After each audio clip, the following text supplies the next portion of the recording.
vida del santo hermano Pedro en dibujos animados. El hombre que fue caridad. Hola amigos, me llamo Fray Edwin y soy fraile franciscano. Siento que el santo hermano Pedro me ha llamado para estar a su servicio y ha impactado mucho en mi vida y en la misión que hoy se los quiero presentar. Ya el Papa Juan Pablo II lo beatificó el 22 de junio de 1980 y fue canonizado el 30 de julio del año 2002 por cumplir con lo que el Señor nos pide. Tuve hambre y me diste de comer, tuve sed y me diste de beber, fui forastero y me recibiste en tu casa, estuve desnudo y me vestiste, estuve enfermo y me fuiste a visitar, estuve en la cárcel y me fuiste a ver. Vamos, ahora ve y haz tú lo mismo.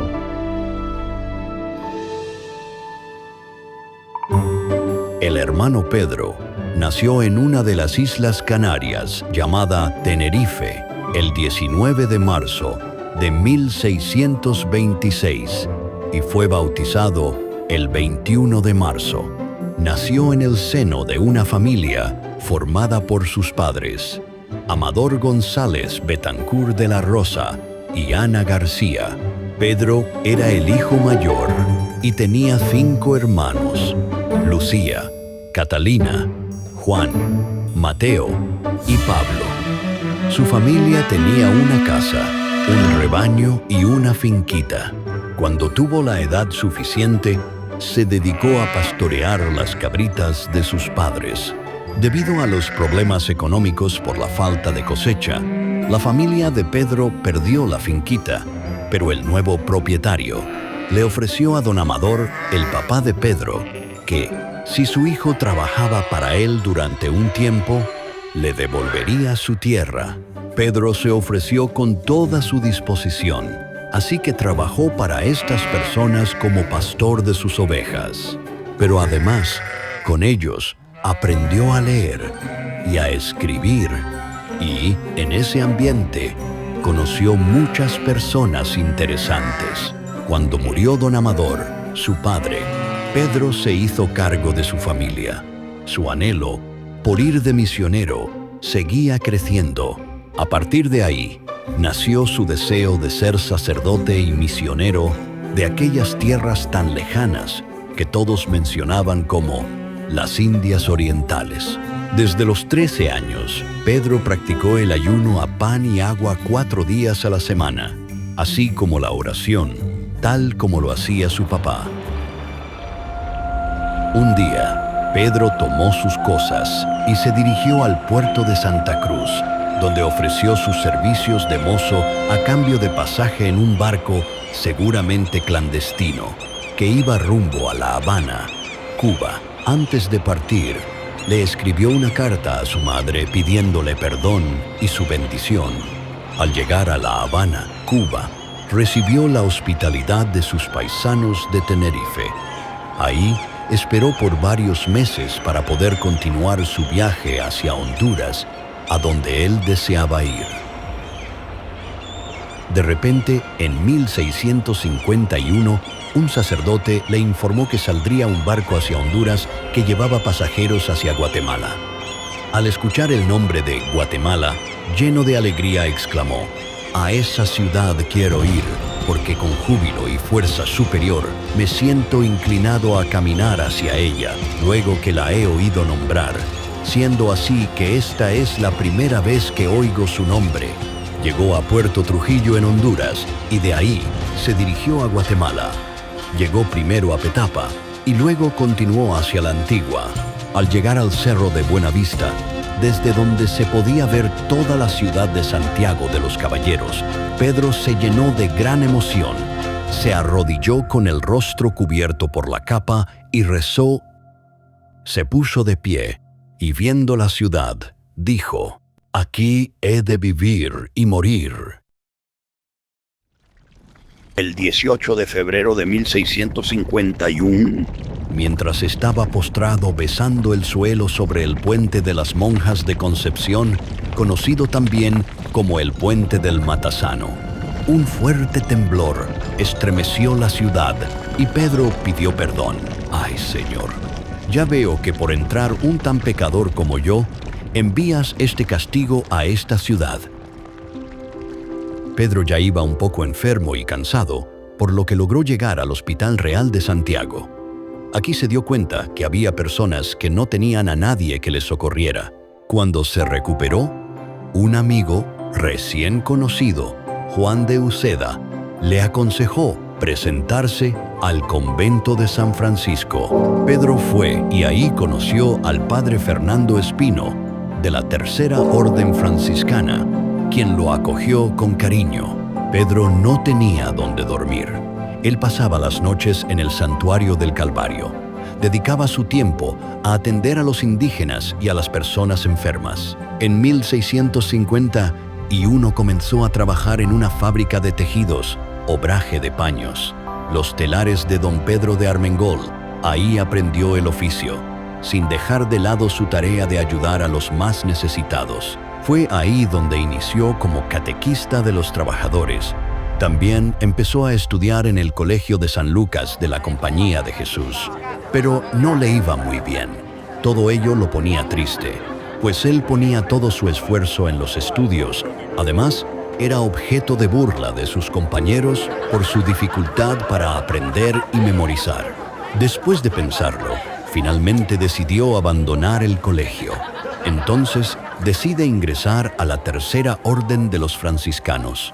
La iglesia de la Tercera Orden de los Franciscanos era el Calvario. Así que Pedro fue a vivir al Calvario. Así, recuperó su alegría y su motivación cuando se instaló en este lugar. Pedro se hizo cargo del aseo de la iglesia del Calvario. Ahí encontró el lugar ideal para la oración. Ahí descubrió por qué Dios le había traído a Guatemala. El 14 de enero de 1655 fue aceptado formalmente como miembro de la Tercera Orden Franciscana. Esa misma noche, él y sus hermanos de la orden hicieron sus oraciones y ejercicios devotos, y esa misma noche la imagen del Cristo crucificado empezó a sudar. El maestro de Pedro, don Gregorio Mesa de Ayala, le fue orientando sobre la espiritualidad. Tanto se acopló Pedro a estas enseñanzas que pronto fue ejemplo para el resto de sus hermanos terciarios. Todos los sábados y en las vigilias de las fiestas de la Virgen María, salía por la noche con una procesión cantando el rosario por las calles. Los lunes y los sábados, por la noche, salía a pedir sufragios por las almas del purgatorio.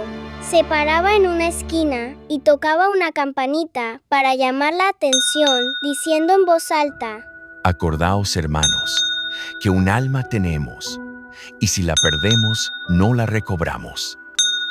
Muchas personas, al escucharlo, cambiaban el rumbo de sus vidas, mientras que otros se molestaban porque se sentían reprochados.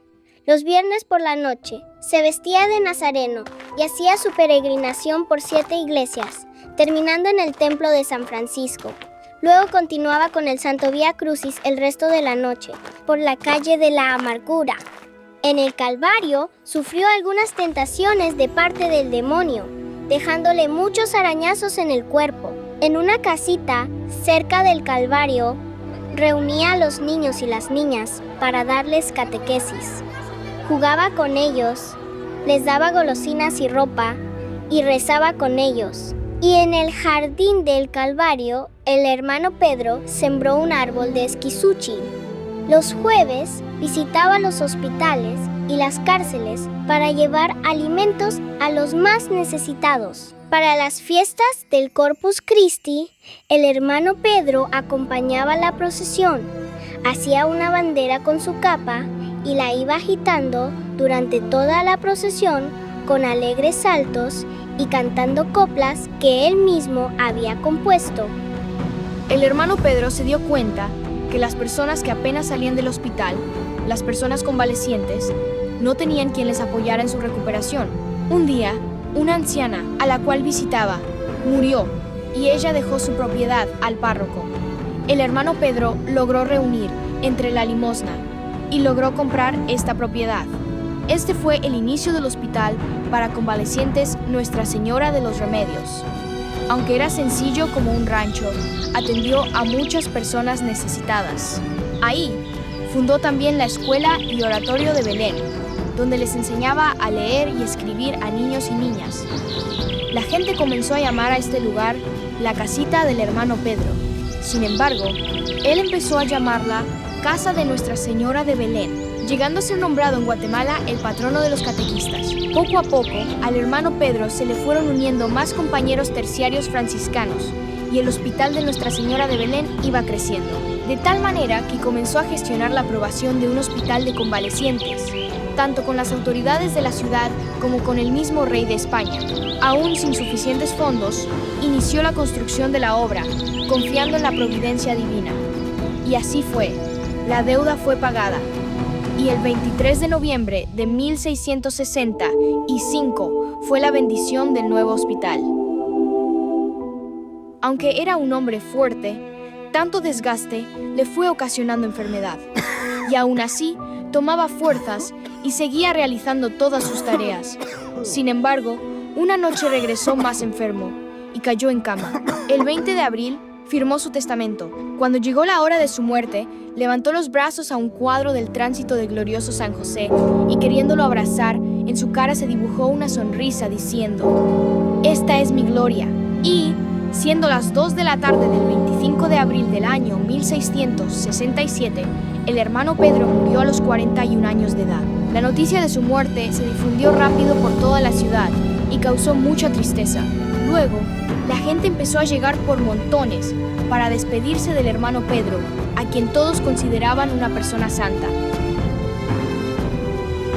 El hermano Pedro nos enseñó que no hay corazón pequeño cuando se ama con toda el alma, que servir, cuidar, compartir y consolar también es una forma de hacer milagros. Su vida fue sencilla, pero encendió una luz que aún brilla en Guatemala.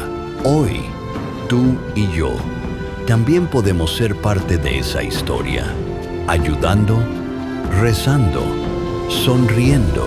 El amor como el del hermano Pedro nunca termina, porque es como el amor de Jesús.